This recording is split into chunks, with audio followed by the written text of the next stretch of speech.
Brazil নাকি Norway, কে জিতবে? এবার এই নিয়ে ভবিষ্যৎবাণী করল জ্যোতিষী বিড়াল। তাই বিস্তারিত জানতে হলে ভিডিওটি না টেনে সম্পূর্ণ দেখুন। আর আপনি যদি আমাদের চ্যানেলে নতুন হয়ে থাকেন তাহলে এক্ষুনি সাবস্ক্রাইব করে রাখুন। আগামী 6 তারিখ বাংলাদেশ সময় রাত 2টায় মুখোমুখি হচ্ছে 5 বারের বিশ্ব চ্যাম্পিয়ন ব্রাজিল ও নরওয়ে। এই ম্যাচ নিয়ে বেশ উত্তেজনা কাজ করছে দুই দেশের ভক্ত সমর্থকদের মাঝে।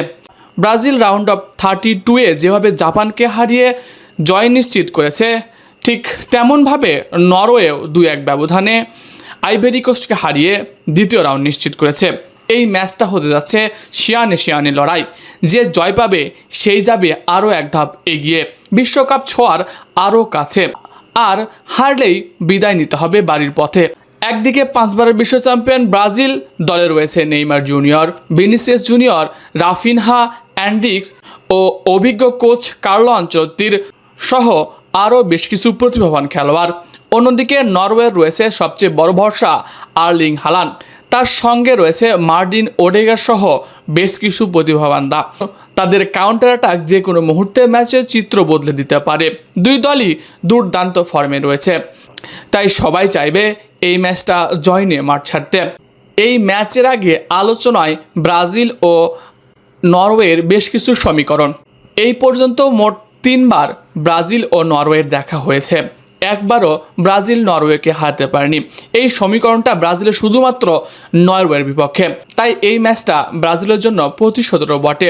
এই ম্যাচে বেশ কিছু চমকপ্রদ তথ্য আপনাদের জানিয়ে দিচ্ছি।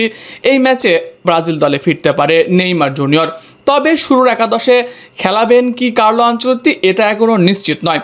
যদিও ব্রাজিল দলে ইনজুরির সমস্যা রয়েছে ম্যাথিউ কুনা ও লুকাস পাকেতার। ইতিমধ্যে লুকাস পাকেতার দল থেকে ছিটকে গেছে বেশ কিছুদিনের জন্য, তাই তার জায়গায় ধারণা করা হচ্ছে নেইমার জুনিয়রকে শুরুতে খেলাতে পারে, আবার নাও খেলাতে পারে। সেখানে কাকে খেলাবে সেটাও এখনও চূড়ান্ত হয়নি। অন্যদিকে এই ম্যাচগুলো গুরুত্বপূর্ণ হিসেবে ধরে নিয়েছে কার্লো আনচেলত্তি।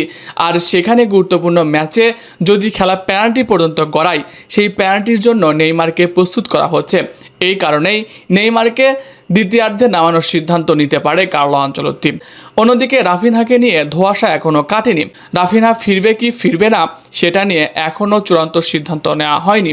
ম্যাচের আগ মুহূর্তে আনচেলত্তি তাকে নিয়ে সিদ্ধান্ত নেবে। যদি রাফিনহা ফিরতে পারে তাহলে ব্রাজিলের জন্য দারুণ কিছু।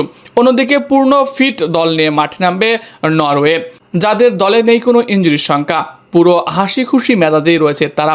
দীর্ঘ 28 বছর পরে বিশ্বকাপের মঞ্চে উঠে এখন দুর্দান্ত পারফরমেন্স করছে হালান্ডের অধীনে। গত ম্যাচেও হালান্ড গোল পেয়েছে। এই ম্যাচেও বড় পরীক্ষা দেওয়া লাগতে পারে ব্রাজিলের। ব্রাজিল ও নরওয়ের খেলোয়াড়দের মধ্যে এক তুমুল হাড্ডাহাড্ডির লড়াই হতে পারে। আর এই ম্যাচ দেখার অপেক্ষায় পুরো ফুটবল দুনিয়া। কেউ বলছে ব্রাজিল, কেউ বা আবার বলছে নরওয়ে, কিন্তু কেউ বলছে ব্রাজিল, কেউ বলছে নরওয়ে। এই ম্যাচ দেখতে দুই দেশের ভক্তরা বেশ উত্তেজনা নিয়ে অপেক্ষা করছে। আর এই উত্তেজনা আরও বাড়িয়ে দিয়েছে জ্যোতিষী বিড়াল জানিয়েছে এই ম্যাচে জয় পাবে ব্রাজিল। তবে আপনাদের জানিয়ে রাখি, বিড়ালের ভবিষ্যৎবাণী কখনো সঠিক হয়েছে, কখনো ভুল প্রমাণিত হয়েছে। এটি নিছক একটি মজার ভিডিও। এটা মজার ভিডিও হিসেবে আপনাদের মাঝে আমরা তুলে ধরি প্রতিনিয়ত, তাই এই ভিডিওটাকে কেউ সিরিয়াসলি নেবেন না। এটি শুধুমাত্র বিনোদনমূলক ভিডিও তৈরি করা হয়েছে। খেলার আসল ফলাফল নির্ধারণ হয় মাঠের 90 মিনিটের লড়াইয়ে। এখানে যে দল ভালো খেলবে সে দলই জয় পাবে। তাই আপনাদের কাছে বিনীত অনুরোধ, এটি আপনারা বিনোদন হিসেবে দেখবেন, এটা আপনারা অর্থনৈতিক বা সিরিয়াসলি নেবেন না। প্রিয় দর্শক, এই ম্যাচে কে জিতবে, ব্রাজিল নাকি নরওয়ে?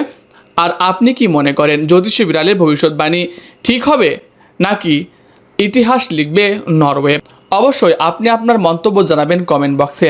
এছাড়া খেলাধুলার সকল খবর সবার আগে পেতে হলে আমাদের চ্যানেলটি সাবস্ক্রাইব করতে ভুলবেন না। ধন্যবাদ সবাইকে।